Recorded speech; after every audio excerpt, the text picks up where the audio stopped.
林柔为了防止江清月跟他争宠，连夜将江清月赶出了别墅。回去的路上，他的心情肉眼可见的很好。我笑了笑说道：“怎么赶走了江清月之后，你的心情很好？”林柔瞬间有些羞臊了。他本以为自己刚才赶走江清月的行为做得很是隐蔽，而且有理有据，任何人都不会怀疑的。可万万没想到，我竟然一眼就看破了。这个家伙聪明的让人讨厌，臭流氓！你瞎说，我可没有赶走他，实在是他的身份不一般吗？要是让狗仔拍到你们一起进出的画面的话，且不说林柔的事业会受影响，而且你也会被人肉出来的。到时候江清月的那些狂热的粉丝指不定会怎么攻击你呢？我笑眯眯的看着林柔，她是怎么做到把心虚跟理直气壮结合在一起的，而且还摆出了一副我是为了你好的架势。看着我直勾勾的看着自己，林柔越发心虚不已。她正想继续解释，可就在这时，我突然笑道：“瞧给你吓的，我又没怪你什么，你的别墅你做主，想让谁住不想让谁住，那是你的权利。”听了这话，林柔顿时松了口气。她刚才之所以心虚，就是怕我会生气，因为赶走江清月这事儿，林柔自己都觉得有些不厚道。可万万没想到，我竟然不生气，所有的心虚瞬间消失得无影无踪，取而代之的兴奋。她停下脚步，兴奋地扑入了我的怀中，然后纤细雪白的胳膊勾着我的脖颈，吧唧在我嘴唇上亲了一口。臭流氓，你真不生气？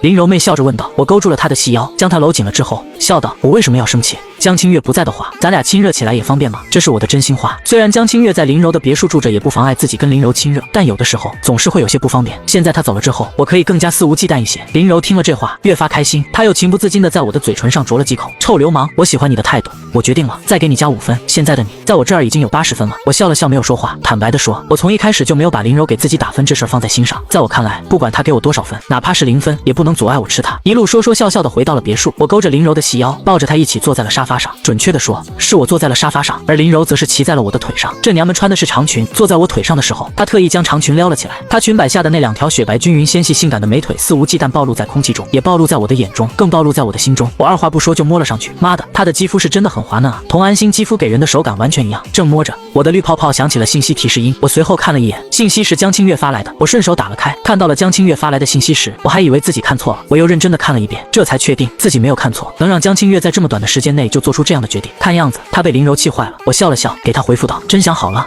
江清月的信息很快回复了过来。看到了信息的时候，我又笑了笑，正准备给江清月回信息，结果她的信息又发了过来：“顾里，我已经在洗澡了，我会把自己洗得香香的、干干净净的等着你，你现在就来找我，好不好？不急，你先好好休息1个晚上，明天等我电话。”我急吗？我当然急。抱着林柔那香香软软且性感火辣的身子的时候，小顾里已经在抗议了。再加上江清月如此直白的撩拨，小我越发蠢蠢欲动。我恨不得现在就去找江清月。但我之所以给江清月如此回复，说白了还是在给她留后悔的时间。毕竟我清楚的知道，她之所以这么迫不及待的答应我，完全是被林柔给刺激坏了才导致的。收到了我信息的时候，江清月心中一暖，她知道我为什么会让她休息1个晚上。是的，她知道我是在给她最后后悔的时间。顾里她真的很好啊，这样的我让她越发坚定了让我扎她的心。那我明天等你电话。发出了最后1个字的时候，我收起了手机，我的手继续钻入了林柔的裙摆中，肆意的在她的娇躯上游走。臭流氓，别摸了，我现在可是大姨妈期间啊！林柔趴在我的怀中，瓮声瓮气的抗议道。没办法，她被摸得来了感觉，但她又是大姨妈期间，彼此什么都做不了，这种感觉很是糟糕。听到了这话的时候，我正在揉捏她的屁屁，妈的，手感真是销魂啊！恋恋不舍的又揉捏了几下，我将手收了回来。我看了一眼怀中的林柔，笑了笑说道：“时候不早了，早点去休息吧。我想打扑克了，我想去找安心。”林柔点了点头，她今天开了一天的会，确实累坏了。臭流氓，你抱我上去！我没有拒绝，起身抱着林柔上了楼，将林柔放在了床上后，林柔勾着我脖颈的手却没有放开，她媚笑着说道：“臭流氓，今天晚上便宜你了，在我床上睡吧。等到明天早上的时候，你就会收到特别销魂的礼物。”我知道她说的礼物就是特殊的叫醒服务。老实说，我有点心动。行，你先睡，我去洗个澡，顺便锻炼一下身体。那你快点。我应了一声，起身下了楼，正准备给安心发信息，询问一下这个小妖精现在在哪。可安心的信息却抢先一步发了过来。安心发来的是一张照片，照片是一张床，我一眼就认出这是我之前睡的那张床。真要给安心发信息，询问这个小妖精在搞什么鬼。安心的信息便再次发了过来，这一次依然是一张照片，照片中除了床之外，还有安心，她正躺在床上。准确的说，她穿着开叉极高导致雪白性感的美腿若隐若现的旗袍，躺在了我之前睡过的床上。妈的，我狂吞口水。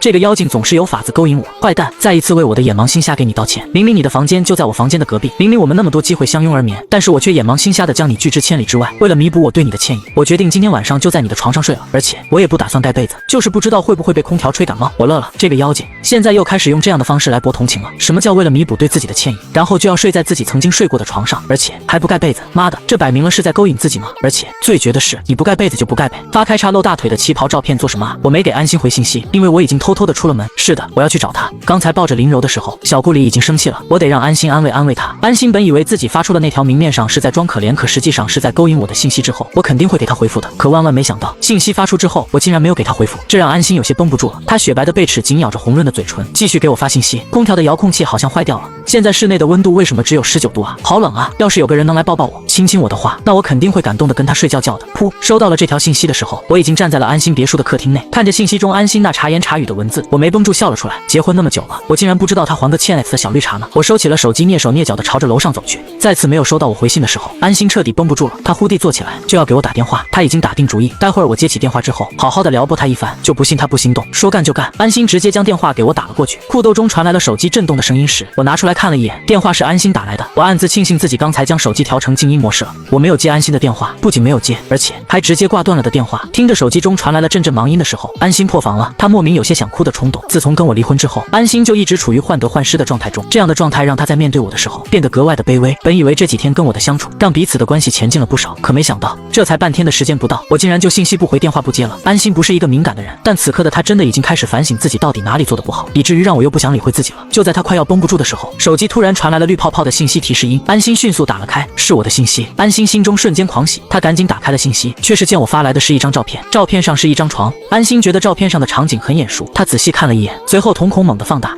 这不是自己卧室的床吗？难道说顾里现在在自己卧室？